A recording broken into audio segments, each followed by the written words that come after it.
Cristo. João capítulo 14, João capítulo 9.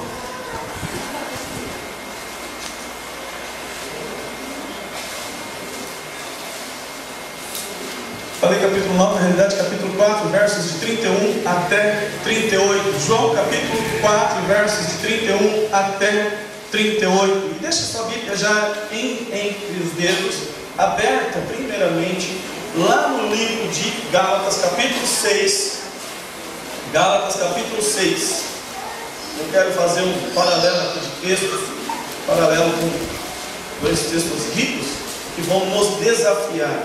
Já foi dito a respeito de tudo aquilo que nós queremos e sonhamos para o mês de janeiro, para o meu ano de 2016.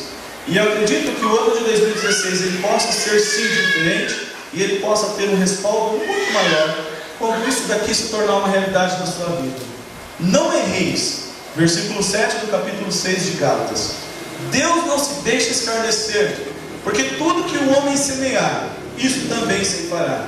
Porque o que semeia na sua carne, da carne ceifará corrupção, mas o que semeia no Espírito, do Espírito ceifará a vida eterna. E não nos cansemos de fazer o bem, porque a seu tempo ceifaremos, se não houvermos desfalecido.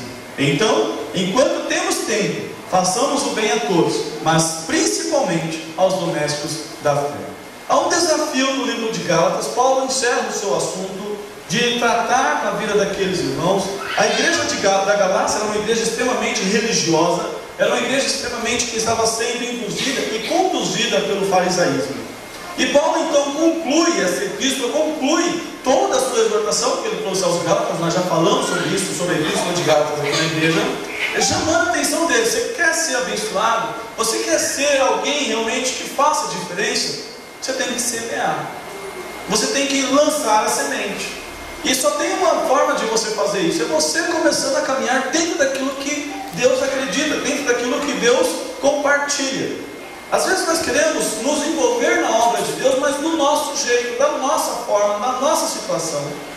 E isso não agrada a Deus, porque muitas vezes, quando é do meu jeito, eu faço daquilo para me favorecer e para me agradar. Mas quando é do jeito de Deus, às vezes eu posso perder a cabeça. Quando é do jeito de Deus, às vezes eu posso ser pendurado numa cruz. Quando é do jeito de Deus, às vezes eu posso ser até fuzilado.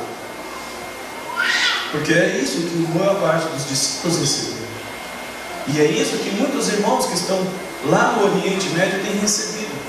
Irmãos que têm colocado as suas vidas em total sujeição ao Senhor.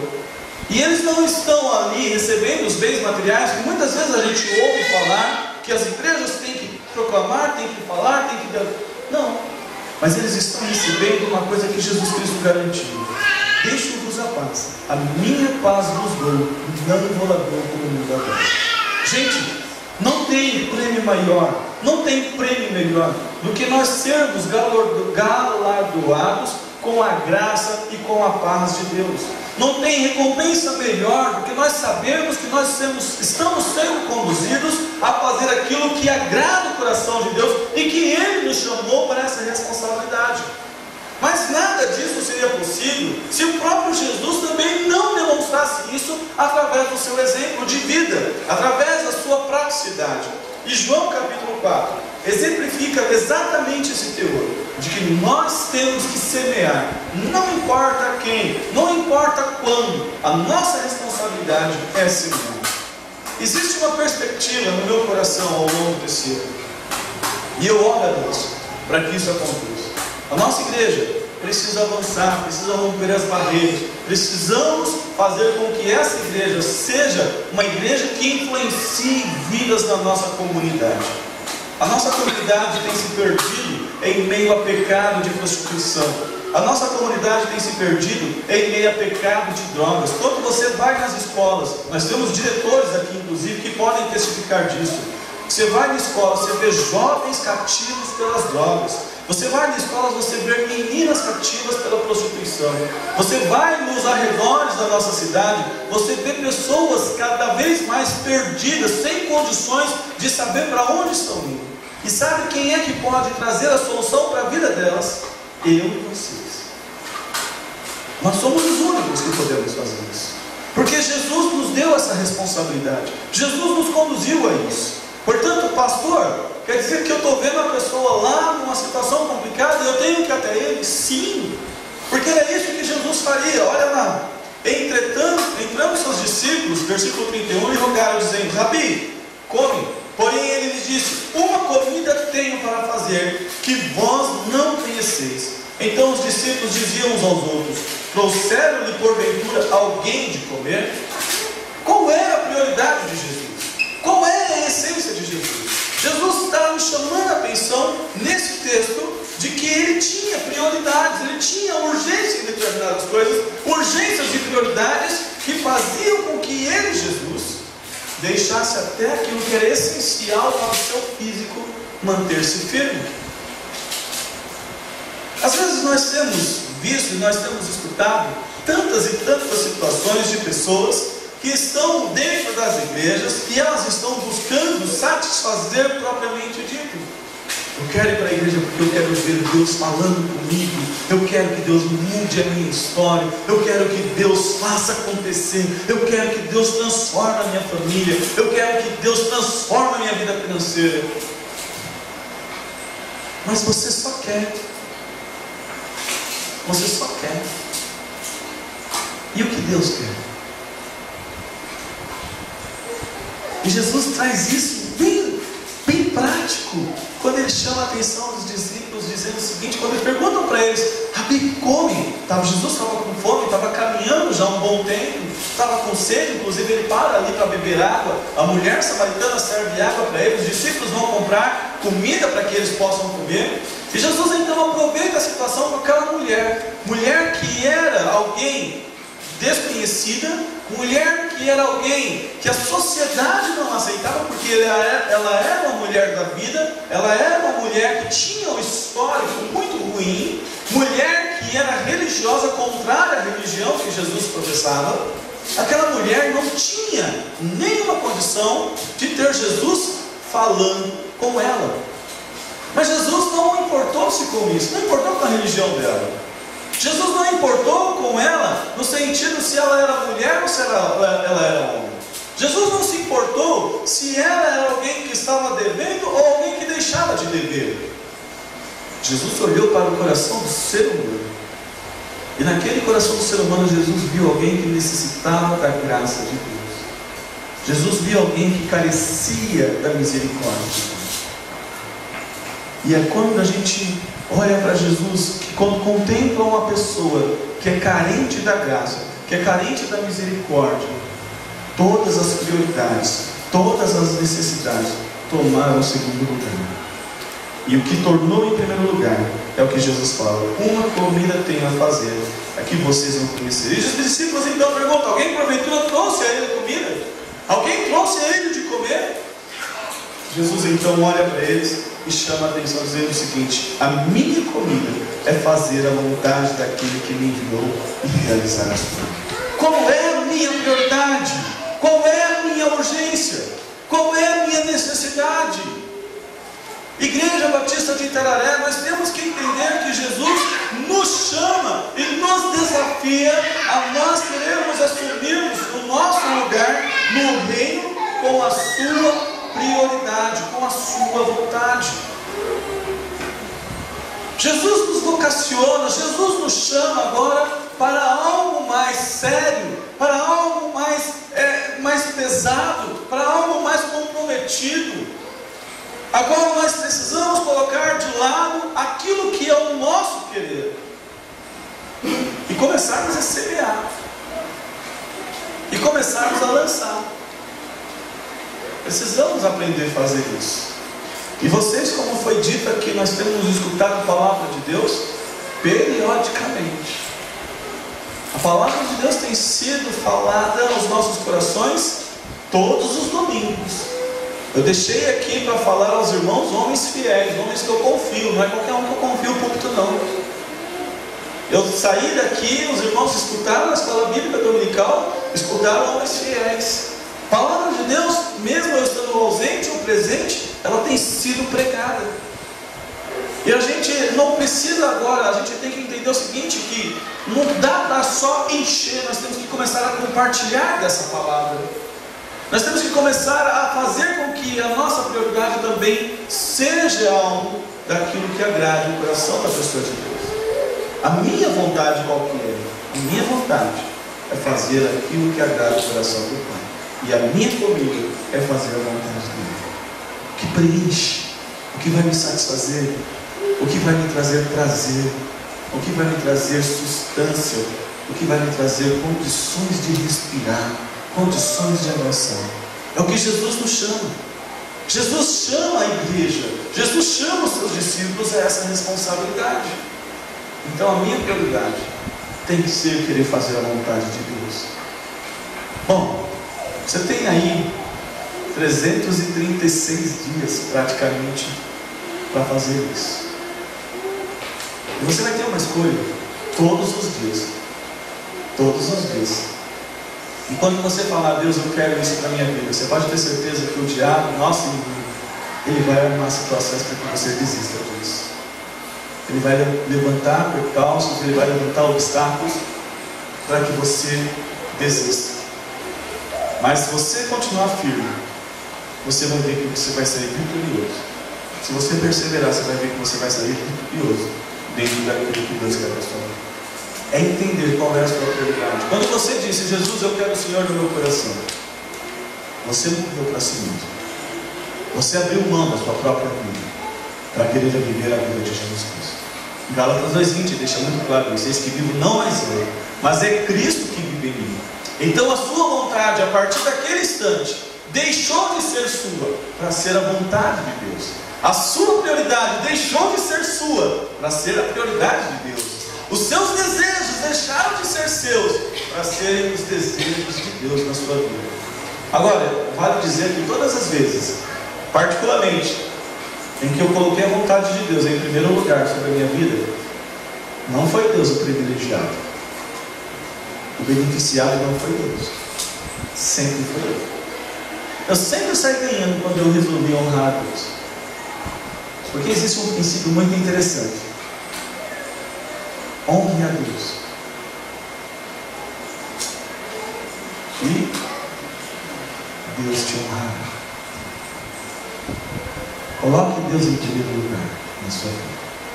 E você vai ver o que Deus vai fazer na sua vida. Honre a Deus. Honre a Deus. Segundo princípio que Jesus nos traz nesse texto: não dizeis vós que ainda há 4 meses até que venha a ceifa. Eis que eu vos digo, levantai os vossos olhos e vede as terras que já estão brancas para a ceifa. Jesus nos chama a um segundo princípio muito claro nesse texto, quando ele chama a atenção dos discípulos dizendo o seguinte: não há mais tempo.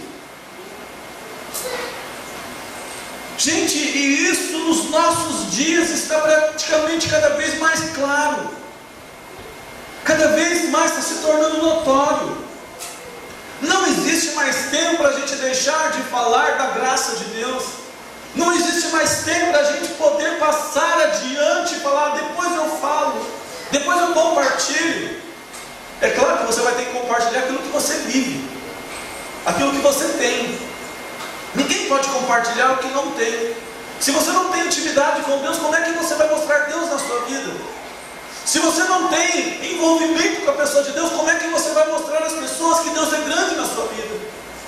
Então a primeira urgência, a primeira situação que nós precisamos levantar aqui é olhar para dentro dos nossos corações, e como o salmista fala no Salmo 139, Deus, examina-me e vê se há em mim algum caminho mau. E como diz lá no livro de Efésios capítulo 2, que nós somos salvos pela graça de Deus, depender dessa graça que nos conduz à salvação, para que as nossas vidas, elas sejam vidas melhores daquilo que nós temos vivenciado. Nós temos escolhas, nós podemos querer fazer e continuar a viver uma vida distante de Deus, ou querer romper com isso e falar, eu quero uma novidade de vida na minha vida agora. Eu quero algo mais. Eu quero algo mais para mim. E Jesus está exemplificando exatamente isso. Não temos tempo. Não temos tempo. Tanto em questão de idade, Hoje nós estamos vendo aí, né? Temos duas exclusivas aqui. Estávamos lembrando ainda hoje do JS. JS era um grupo que eu tinha na Igreja Batista de Bom Sucesso, igual o Kings Kids, né? Essas meninas que vocês viram aqui, chegando aqui agora, né? Eram meninas que eu comecei a ensinar elas quando elas tinham 10 anos, 11 anos. A Letícia era mais velha, acho que estava com 12 anos, 12, 13 anos. Era mais velha da turma. E hoje já são mulheres formadas. Uma daqui um tempo vai casar. Todas formadas, todas com seus trabalhos, todas com as suas responsabilidades. Então, quando você vê essas crianças aqui, nós não temos tempo. Ainda ontem a Bia andava com aquela botinha rosa, lembra? Ela lembra dessa bota até hoje, ela tem um carinho com aquela bota, vocês não têm noção. Né, Bia? Depois você me pega lá fora, né? Nosso tempo está passando, gente.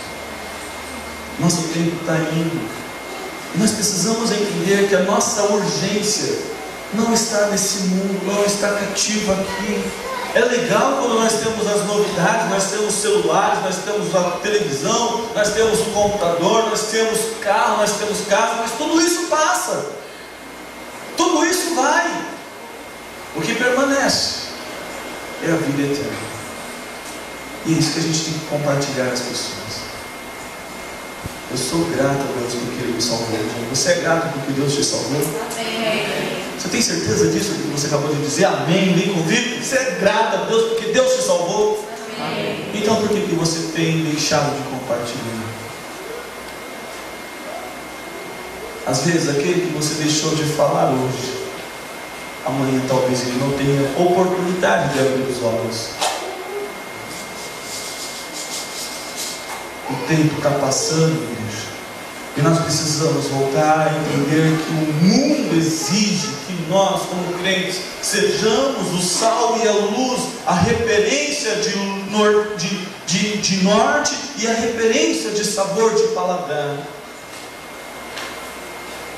Assisti um filme essa semana, alguns dos irmãos assistiram, Quarto de Guerra, muito bom, formidável filme, a qual fala de uma velhinha que começou a ensinar uma jovem, uma moça, uma senhora jovem, sobre a perspectiva da oração. Não vou falar o filme, senão complica, né? Mas, gente, como nós temos perdido oportunidades por deixarmos de nos envolvermos com Deus. Como nós temos perdido oportunidade de perder tempo. Quando eu falo oportunidade, perder tempo, quando nós deveríamos fazer aquilo que é do coração de Deus. Não tem tempo para ser perdido. O mundo está se perdendo. As pessoas estão se perdendo. Se você sair daqui, você começar a caminhar pela São Pedro, você vai ver jovens com garrafas de vodka na sua mão. Você vai ver jovens se perdendo. Se você sair daqui e for para Guarulhos, você vai ver a mesma situação. Jovens envolvidos no mundo de crime. Pessoas indo para o inferno. E essa é a realidade que nós estamos vivendo. Pessoas indo para o inferno. O inferno não é um lugar de gozo, não é um lugar de alegria. O inferno é um lugar de gemidos.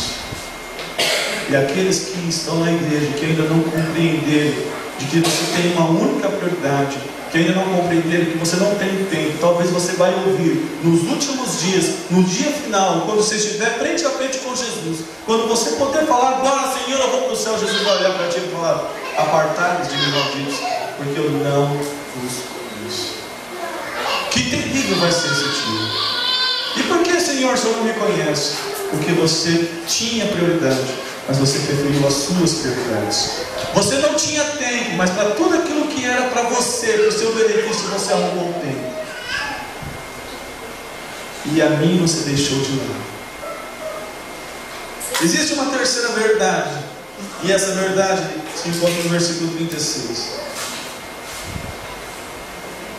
E o que ceifa recebe galardão e ajunta fruto para a vida eterna, para que assim o que semeia com o que ceifa, ambos se regozijem. Porque nisso é verdadeiro o ditado: um é o que semeia e o outro que ceifa. Eu vos enviei a ceifar, onde não trabalhastes, os outros trabalharam e vós entrastes no seu trabalho.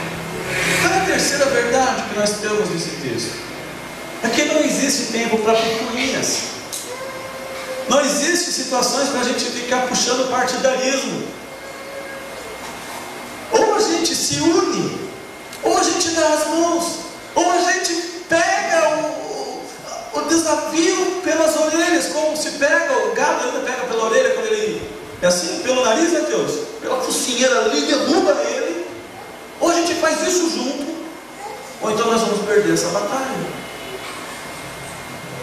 Jesus está mostrando aos discípulos, dizendo o seguinte: olha, vocês vão ceifar aonde outros trabalharam, como um corpo, assim como vocês são.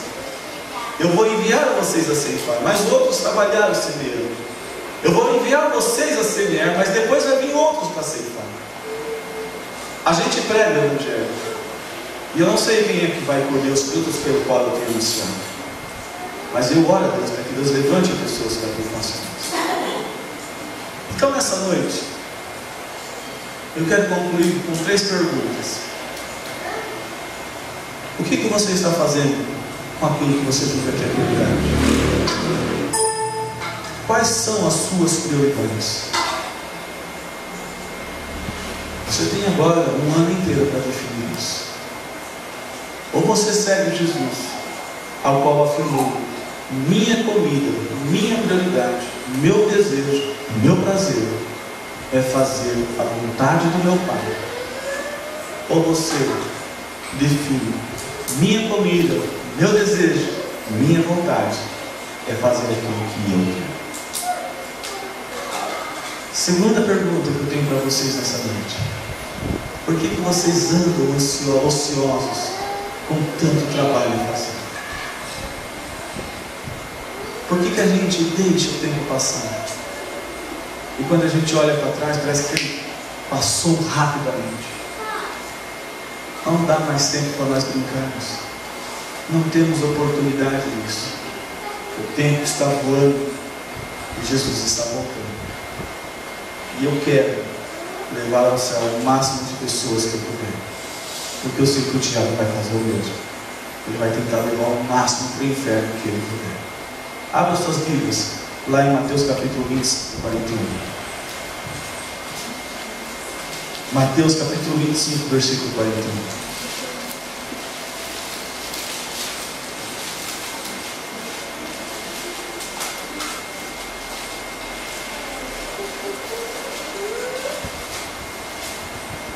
Então dirá também aos que estiverem à sua esquerda: apartai-vos de mim, malditos, para o fogo eterno, preparado para o diabo e os seus anjos.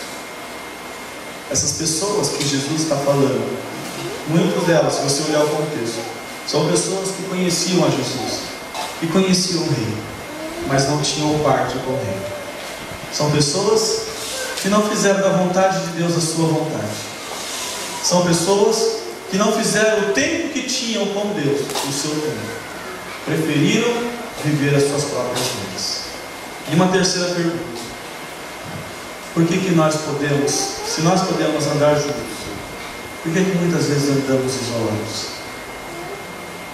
Se nós somos o povo do amor, por que muitas vezes nós deixamos com que o ódio, a mesquinhez, as coisas pequenas tomam conta do nosso coração?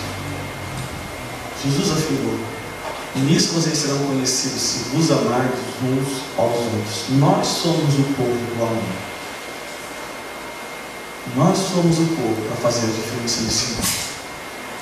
A única mensagem transformadora, quem tem somos nós.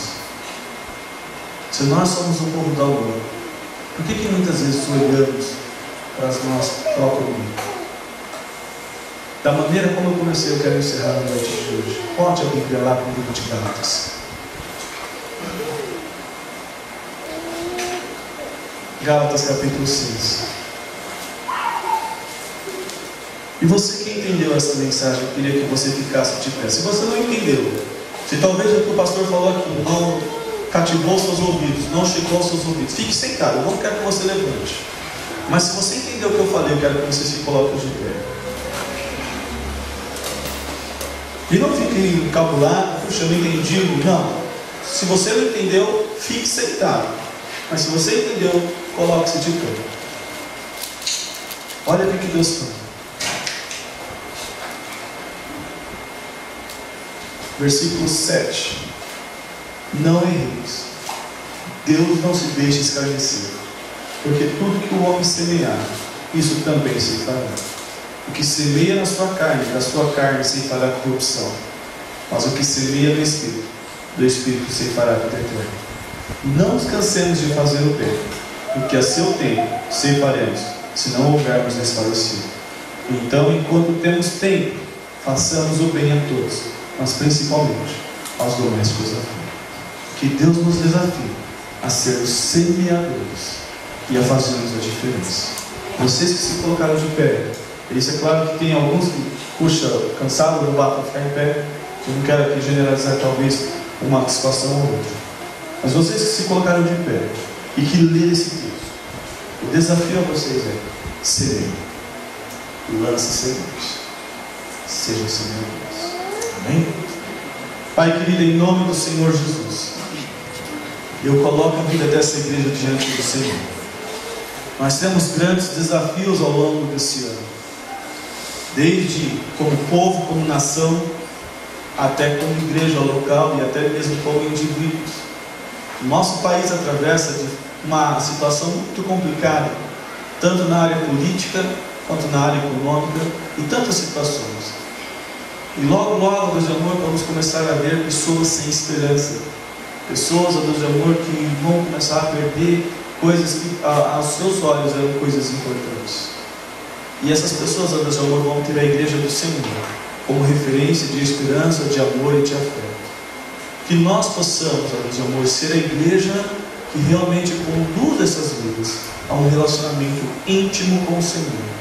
Meu Deus, levante homens e mulheres a querer se envolver contigo cada vez mais, a se envolver contigo através da oração, a se envolver contigo através do compartilhar da palavra, a se envolver contigo através das doações, para que mais e mais pessoas possam ser ganhas e salvas pelo sangue do Cordeiro.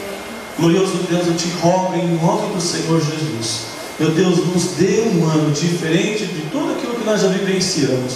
Nos dê um ano, Deus de amor, na tua presença, com o desafio de ver a pessoa que sem Cristo como um grande campo missionário que precisa ser alcançado. Meu Deus, nos desafia a fazermos a tua vontade, nos desafia a fazer aquilo que agrada ao teu nome. Meu Deus, se em nome do Senhor Jesus tiver alguém aqui hoje, ó Deus, que talvez não esteja levando a vida com o Senhor com seriedade, em nome do Senhor Jesus hoje, que possa haver um compromisso, que possa haver um repensar de vida, e que essa pessoa possa assumir um compromisso com o Senhor. Não é com o homem, mas com o Senhor. Deus, eu oro, Senhor, por essa igreja, e eu acredito nessa igreja, eu acredito nesse povo, eu acredito nas pessoas que o Senhor tem trazido a essa igreja, porque são pessoas que o Senhor escolheu. Em nome do Senhor Jesus, nos dê oportunidade sempre de andarmos juntos, nos dê oportunidade sempre de nos alegrar, seja no serviço braçal, seja no testemunhar da tua palavra, seja na comunhão de comida, seja qual for, nos dê alegria